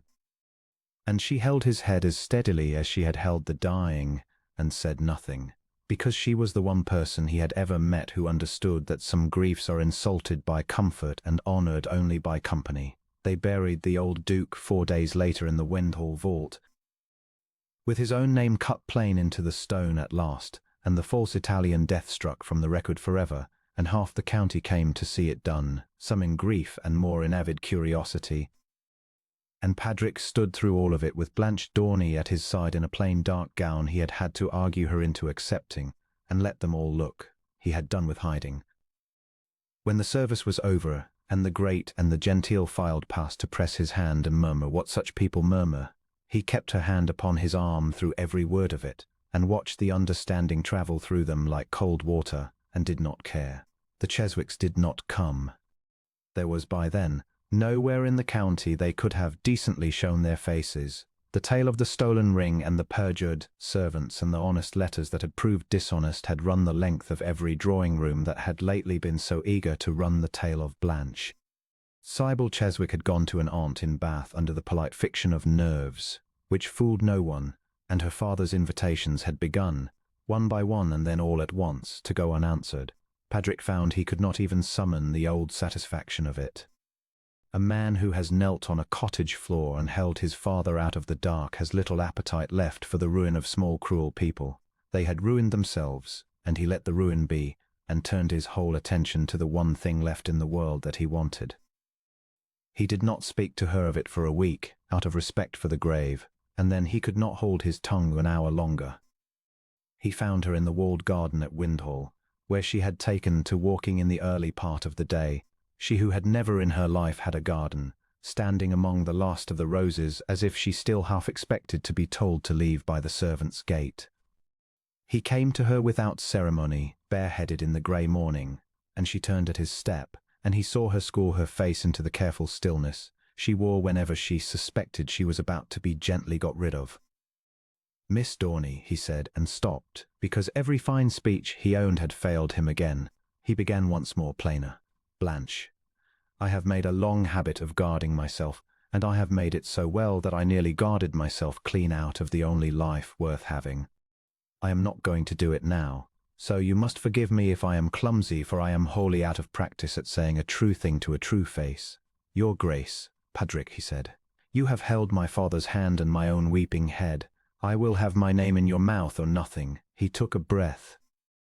"I have loved you, I think, since a night 3 weeks before I had the wit to know it, since I stood outside a window in the cold and watched a girl with nothing in the world give everything she had to a man who could never repay her and did not know his name. I told myself it was charity I admired. It was not, it was you. You have unpicked 22 years of my cowardice stitch by stitch without once seeming to try, and I find I have no wish to be mended back into the man I was. I am asking you to be my wife. Not to lift you. I care nothing for lifting you. You stand a head above every soul who ever looked down on you and always did. I am asking because I cannot see a single morning of the rest of my life that is worth the waking if you are not in it." She was quiet a long moment, and he made himself bear it, and when she spoke her voice was not quite steady. "You must understand something first," she said, "or I cannot answer you at all. I did not sit with that old man to be seen doing it. I did not know he was your father. I did not know he was anyone's father. I would have done the same had he been the drover the parish took him for, and I would have buried him myself in the poor ground and gone back to my needle none the wiser and never troubled you." Her chin came up in the way he had across a cruel drawing-room. "So if you are offering me a duchess's chair to pay a debt, if there is one grain of thanks in this, one farthing of owing, then keep it, your Grace, with my blessing, for I will not be a bill you settle." "I know it," he said. "God help me, that is the whole of why I cannot live without you.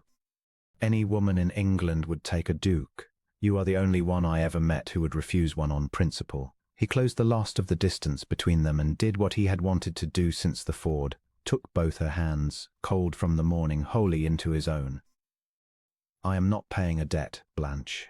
A debt I could discharge and be free of you, and freedom from you is the one condition on this earth I will not endure. I want the woman, only ever the woman. Say you will have the man and hang the Duke. The Duke will manage."